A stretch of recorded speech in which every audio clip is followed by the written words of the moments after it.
나눌 하나님 말씀 요한복음 3장 16절에서 21절까지 말씀입니다. 요한복음 3장 16절에서 21절까지의 말씀, 제 성경으로는 145페이지입니다. 네, 다 찾으신 줄 알고 같이 읽도록 하겠습니다. 시작. 하나님이 세상을 이처럼 사랑하사 독생자를 주셨으니 이는 그를 믿는 자마다 멸망하지 않고 영생을 얻게 하려 하심이라. 하나님이 그 아들을 세상에 보내신 것은 세상을 심판하려 하심이 아니요 그로 말미암아 세상이 구원을 받게 하려 하심이라. 그를 믿는 자는 심판을 받지 아니하는 것이요 믿지 아니하는 자는 하나님의 독생자의 이름을 믿지 아니하므로 벌써 심판을 받은 것이니라. 그 정죄는 이것이니 곧 빛이 세상에 왔으되 사람들이 자기 행위가 악함으로 빛보다 어둠을 더 사랑한 것이니라. 악을 행하는 자마다 빛을 미워하여 빛으로 오지 아니하니 이는 그 행위가 드러날까 하며 진리를 따르는 자는 빛으로 오나니 이는 그 행위가 하나님 안에서 행한 것임을 나타내려 함이라 하시니라. 아멘. 네, 오늘 본문을 가지고 저는 죽어야 사는 은혜를 붙들라, 죽어야 사는 은혜를 붙들라라는 제목으로 말씀 증거하기 원합니다. 이 제목만 하더라도 벌써 세상 돌아가는 지혜랑은 완전히 반대되는 얘기죠. 나를 부인하고 십자가를 지라, 나를 부인하고 십자가를 지라, 이런 말씀 들을 때 그게 달콤한 위로의 말로 혹시 들리시나요?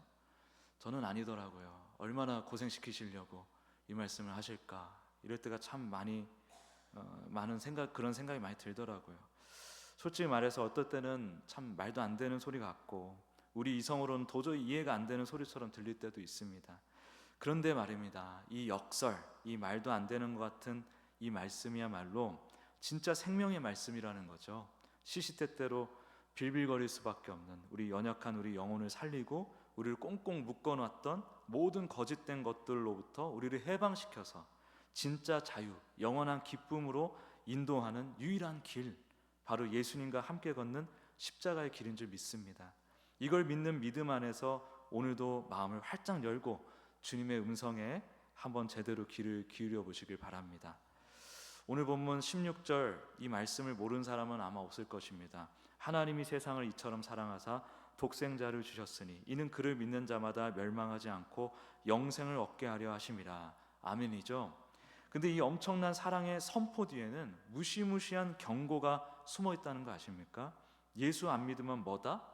멸망이다, 이겁니다. 이 멸망은 원어로 보면 아폴리미라고 해요. 아폴리미. 이 아폴리미가 뭐냐면 그냥 우리가 죽어서 없어지는 그런 수준을 얘기하지 않아요.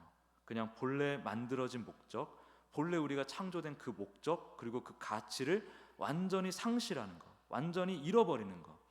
좀 쉽게 말하면 존재 자체가 그냥 박살이 나는 거, 존재 자체가 박살이 나는 거, 하나님과의 관계가 끊어져서 영원한 상실감 속에서 허우적거리는 영적인 사망 상태, 이게 다 포함된 말입니다. 아폴림이. 여러분, 우리가 살면서 갑자기 믿었던 것이 와르르 무너지는 경험 해보셨죠? 살면서 우리가 의지했던 것들, 기대했던 것들이 와르르 무너지는 경험, 잘 나가던 사업이 하루아침에 망가지거나 건강했던 몸에 큰 병이 찾아오거나 자식 문제로 속이 새까맣게 타들어갈 때, 투자했던 주식이 또 폭락할 때, 내가 산 부동산이 경기 침체를 맞아서 폭락할 때, 그럴 때 우리는 어렴풋이나마 이 아폴림이 멸망의 그림자를 느끼는 거죠. 아, 내가 의지했던 것들이 이렇게 허무하구나, 나는 진짜 아무것도 아니구나 라는 것을 깨닫는 거예요. 이러한 절망감, 바로 이 상태에서 나를 건져줄 분, 누가 나를 이러한 현실에서 건져낼 수 있으랴, 누가 나를 이렇게 공고한 인생에서 건져낼 수 있으랴 하면서 우리를 건져내실 분이 필요하다는 그 절박함이 바로 이 아폴림이, 그 아폴리미를 깨달을 때 그런 절망감을 느끼는 가운데 깨닫게 된다는 거예요. 그 절박함이 거기서 생겨난다는 거예요. 그럼 이 시궁창 같은 멸망에서 빠져나올 수 있는 유일한 길이 뭐냐? 바로 예수님을 믿는 것입니다. 18절을 볼까요? 그를 믿는 자는 심판을 받지 아니하는 것이요 믿지 아니하는 자는 하나님의 독생자의 이름을 믿지 아니하므로 벌써 심판을 받은 것이니라. 예수님의 이름을 믿는다? 이게 무슨 뜻입니까? 교회 문턱 좀 받는다는 겁니까? 그런 거 아니죠. 내 구원이 오직 전능하신 하나님, 그 예수 그리스도로부터만 온다는 이 절대적인 사실 앞에 우리가 무릎을 꿇는 거예요. 무릎이 꿇려지는 거. 내 힘, 내 노력, 내 잔머리, 내가 가진 스펙, 그 어떤 것으로도 구원받을 수 없다는 완전한 파산 선고, 그리고 하나님의 사랑의 진심과 구원의 능력에 내 인생의 전부를 거는 전적인 신뢰, 파산 선고를 받아들이고 그 하나님께 내 인생 전부를 내던지는 전적인 그 신뢰, 바로 그거예요. 인생에서 진짜 바닥을 쳐봐야 내 힘으로 안 되는구나 깨닫고 이 믿음으로 나아갈 수 있게 되는 것입니다. 그런 거 다 경험해 보셨잖아요, 그렇죠? 네, 그 정도는 뭐 우리 반석교 성도들이면 다 검은 띠 한 5단 정도 되지 않습니까? 네.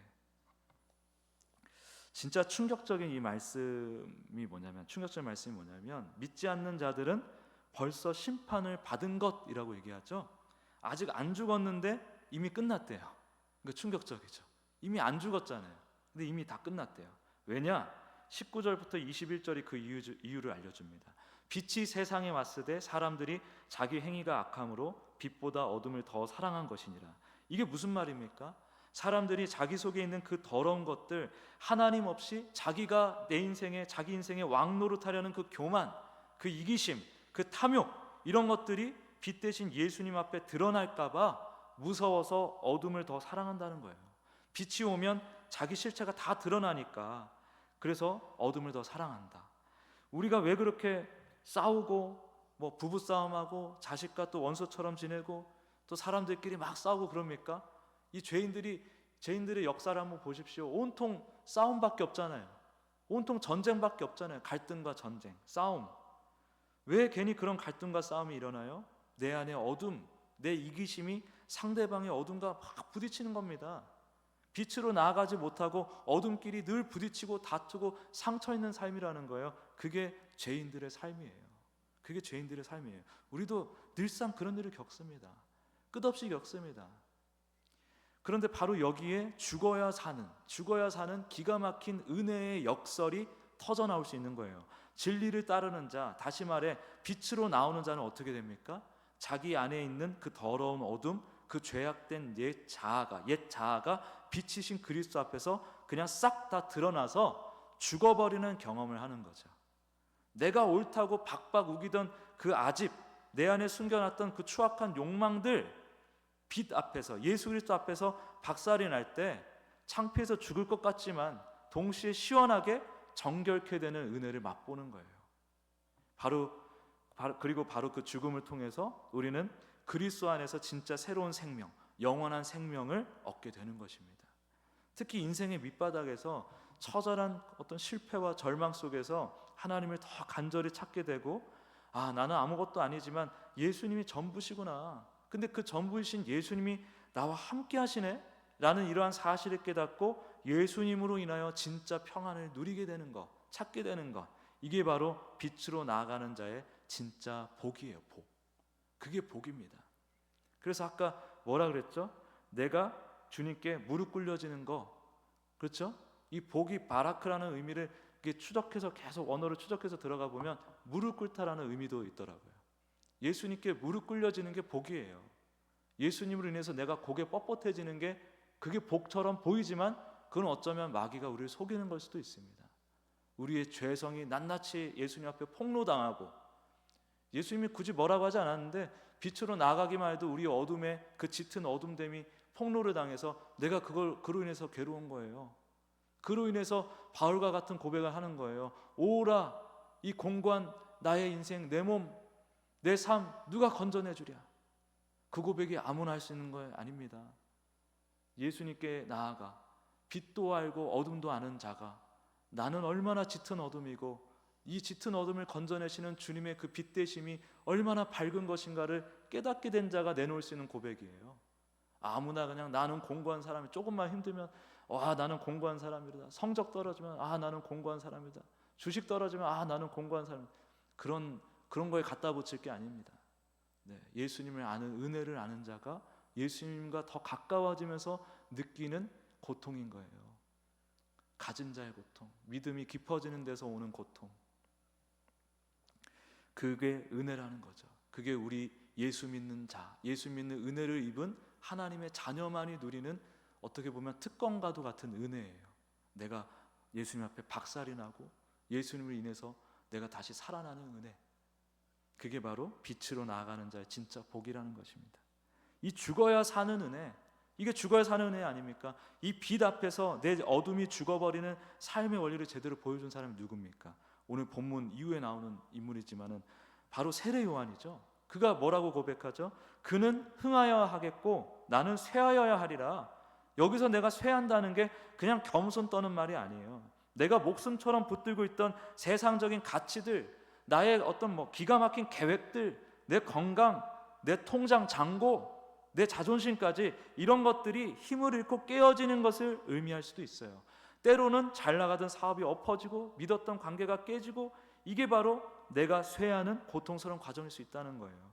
그런데 이 쇠함을 통해서, 그 고통스러운 깨어짐을 통해서 역설적으로 누가 흥하십니까? 바로 예수 그리스도께서 내 삶의 중심에서, 한복판에서 흥하시게 되는 거예요. 나의 쇠함을 통해서 예수님이 부흥하시는 것입니다.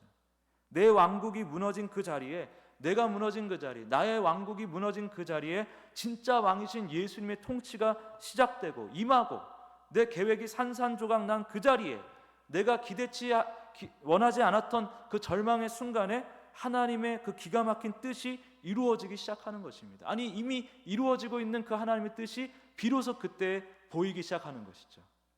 내가 의지하는 것들이 다 사라지고 나서야 주님만이 진짜 반석이시구나 라는 것을 깨닫고 그분께 착 달라붙게 되는 것입니다.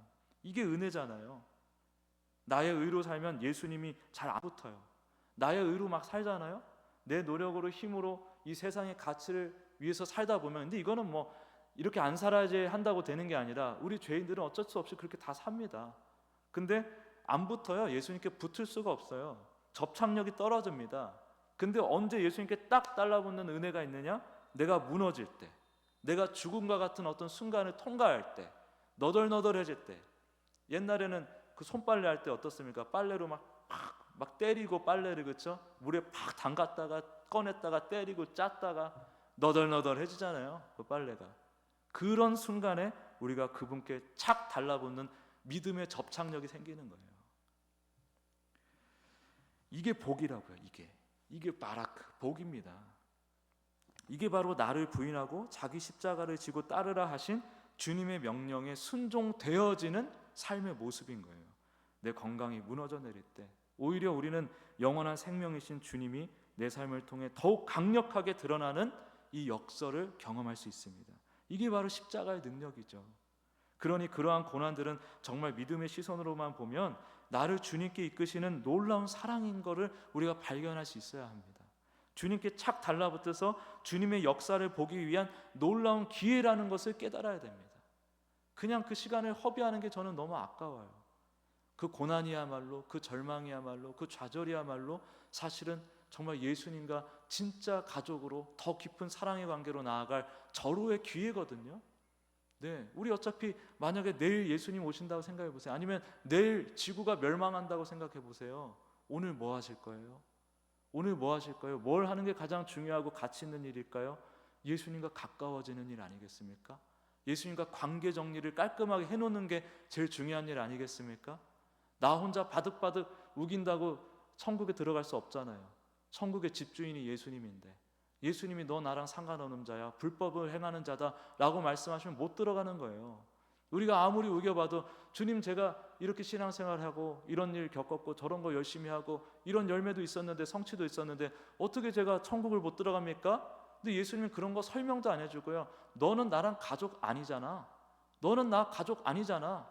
너는 나를 중심으로 살지 않았잖아. 너를 중심으로 나를 이용해서 살았을 뿐이지 라고 하면서 그런 자들에게 불법을 행하는 자야 라고 얘기한다는 겁니다. 그러면 우리가 그 순간에 진짜 우리의 수명이 불과 하루도 안 남은 그 순간에, 그 시간에 가장 우선적으로 생각해야 될 게 뭐예요? 돈 버는 겁니까? 뭐 하는 거예요? 예수님과의 관계 정립하는 거죠. 바르게 만드는 거.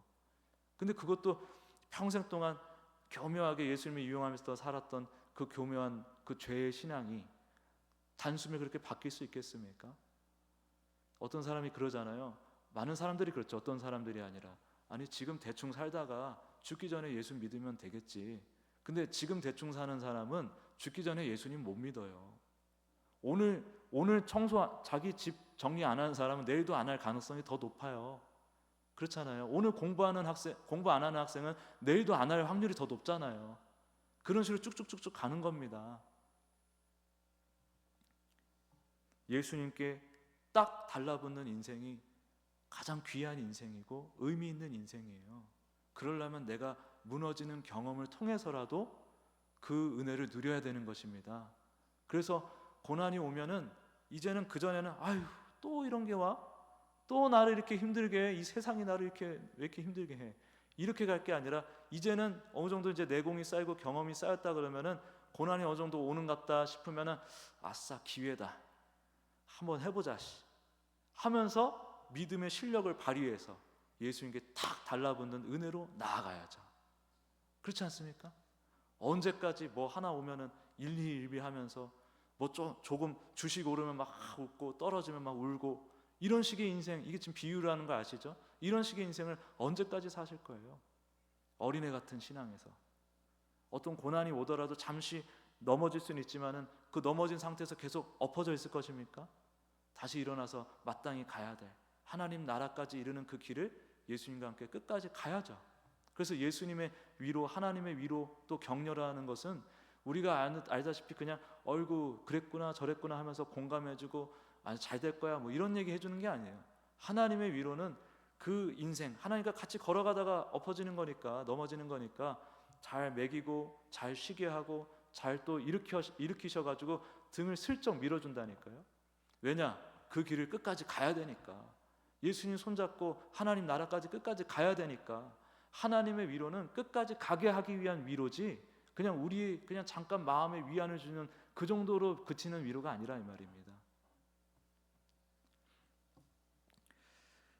이 은혜가 고난 중에 있다는 거예요. 숨겨진 놀라운 선물이죠.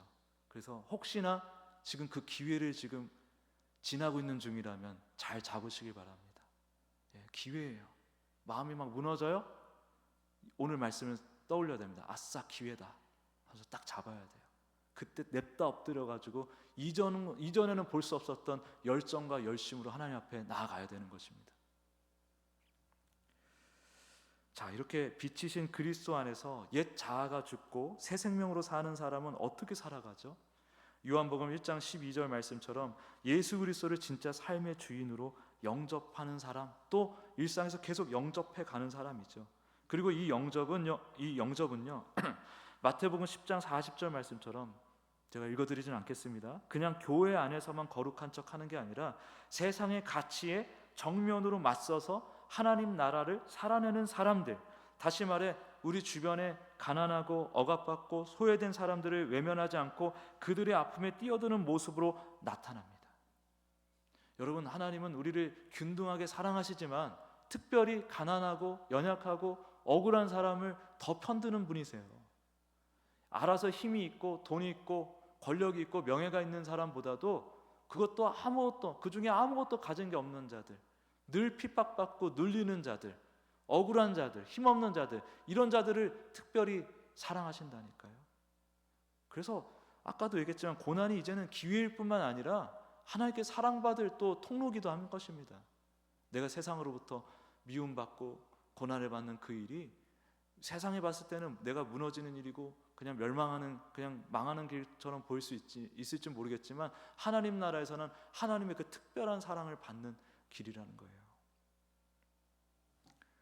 우리가 그런 거를 또 생각할 수 있어야 되는 것이죠. 우리 인생의 그 처절한 고난을 통해서 우리가 이런 걸 또 깨닫게 되어 있습니다. 아, 이 땅이 전부가 아니구나. 세상이 막 엉망진창으로 돌아가요. 그러면 아유, 이 땅에서는 영원히 오래 살 곳이 아니야. 뭐 동네별로 그렇죠? 동네에도 막 쓰레기가 막 넘쳐나고 막 그 문화 자체가 이제 막 지나가는 사람마다 욕을 일상처럼 하고, 아무튼 문화가 막 이상하게 그렇게 어둡고 어두운 그런 동네가 있다고 한번 생각해 보십시오. 거기 오래 살고 싶으세요? 세상이 그런 곳이에요. 그래서 세상에서 그런 일들을 겪을 때마다 우리는 알아야죠, 깨달아야죠. 아, 내가 있을 곳은 여기가 아니라 저 위에 있지. 내 고향이 저기지, 나 저기 가고 있는 중이었지, 이거 가지고 내가 실망할 거 아니라 저쪽 저 하나님 나라 바라보고 계속 좀 잘 가야겠다. 이것을 뼈저리게 잘 깨닫는 인상이라 한다면 뭐가 따라와야 되냐면 세상의 불의와 고통을 보는 눈이 달라져야 정상 아닙니까? 주식이 좀 발달, 제가 자꾸 주식 얘기하는데 요즘 청년들 주식 때문에 고통받는 사람 되게 많아요. 나이가 좀 있으신 분들은 부동산 때문에 고통받는 사람 되게 많죠. 온 나라가 지금 주식과 부동산 때문에 난립니다. 다 내 인생 망했다고 생각하는 사람들이 태반일 거야 아마. 70%, 80% 이상이 주식, 부동산 때문에 내 인생 망했다라고 생각하는 사람이 정말 많을 겁니다. 근데 그런 것 때문에 인생 끝났다고 질질질질 짜기만 하고 하나님 원망하고, 그거 결론적으로 얘기하면 아직 덜 죽어서 그런 거잖아요. 아직 예수님 덜 잘 몰라서 그런 거잖아요. 넘어질 수 있죠. 그런데 아주 엎어지면 어떡해요? 아주 막 엎드려가지고 그러고 있으면 어떡합니까? 엎어져가지고 자기 연민과 하나님 원망에 사로잡혀 있으면 어떻게 합니까? 진짜 하나님 나라에 소망을 둔 사람, 그 고난을 통해서 예수님을 만나고 진짜 우리의 소망이 무엇인지를 깨닫는 사람은 이 땅의 것들이 잠시 있다가 사라질, 지나가는 일이라는 것을 압니다. 깨닫게 돼 있어요. 그걸 받아들이게 돼 있어요. 그래서 거기에 목숨 걸지 않아요. 오히려 그런 영혼의 관점을 가졌기 때문에 이 땅에서 하나님의 공의와 사랑을 이루는 일에 더 자신 있게 미친 듯이 헌신할 수 있게 되는 것입니다. 매이지 않으니까. 이게 빛 가운데 행하는 자의 진짜 책임 있는 모습이죠. 결국 예수 그리스도를 믿고 그분을 내 삶의 주인으로 영접해서 빛 가운데 산다는 건요, 나라는 우주에서 하나님이라는 우주로 중심축이 완전히 바뀌는 인생의 혁명 같은 일이잖아요. 혁명? 인생 혁명? 근데 이 죽음은요, 내가 오늘부터 착하게 살아야지, 내가 오늘부터 겸손해야지, 이런 결단이나 노력으로 또 되는 게 아니거든요. 어림도 없어요. 진짜 왕이신 예수 그리스도께서 내 인생의 보좌에 딱 버티고 앉아 계실 때 그분의 은혜로, 성령의 능력으로 나의 옛사람은 서서히 죽고 없어지고 예수님은 내 안에서 점점 더 부흥하고 충만해지는 이 신비로운 은혜를 비로소 경험하게 되는 것입니다. 사랑하는 성도 여러분, 우리가 살다 보면 정말 죽을 것 같은 시련 앞에 절망할 때가 얼마나 많습니까? 그러나 바로 그 죽음과 같은 순간들이야말로 죽어야 사는 이 십자가의 은혜, 예수 그리스도의 은혜를 가장 절실하게, 절절하게 체험할 수 있는 절호의 기회임을 기억하시기 바랍니다. 내가 깨지고 낮아짐으로써 그리스도께서 내 안에서 존귀하게 높아지시는 삶, 나의 더럽고 추악한 옛사람이 십자가 앞에서 박살남으로써 그리스도의 부활 생명이 내 삶을 통해 폭포수처럼 흘러넘치는 삶, 나의 안일함과 세상적인 가치관이 잿더미가 됨으로써 하나님의 공평과 정의가 이 땅에 우리를 통해서 세워지는 삶, 바로 이것이 지금 여기에서부터 영원한 생명을 진짜로 맛보며 누리는 유일한 길이라는 것입니다. 예수 그리스도 안에 있는 자의 삶이라는 것입니다. 이렇게 주님의 은혜로 주님의 뜻에 합당한 방향으로 나아갈 때 비로소 우리는 세상이 절대 줄 수도 없고 알 수도 없는 진짜 기쁨, 하늘의 평안, 그리고 그 어떤 폭풍에도 흔들리지 않는 굳건한 하나님 자녀로서의 정체성, 그리고 선물로 받은 영원한 생명을 지금 이 자리에서부터 충만하게 경험하게 될 줄 믿습니다. 이 놀라운 은혜와 진리가 오늘 말씀을 듣는 우리 모두의 삶에, 특히 지금 고난의 터널을 지나고 있는 모든 심령들 위에 말 그대로 폭포수처럼 쏟아지기를 우리 주 예수 그리스도의 이름으로 간절히 축원합니다. 아멘. 우리 같이 찬양하시겠습니다. 찬송가 539장입니다.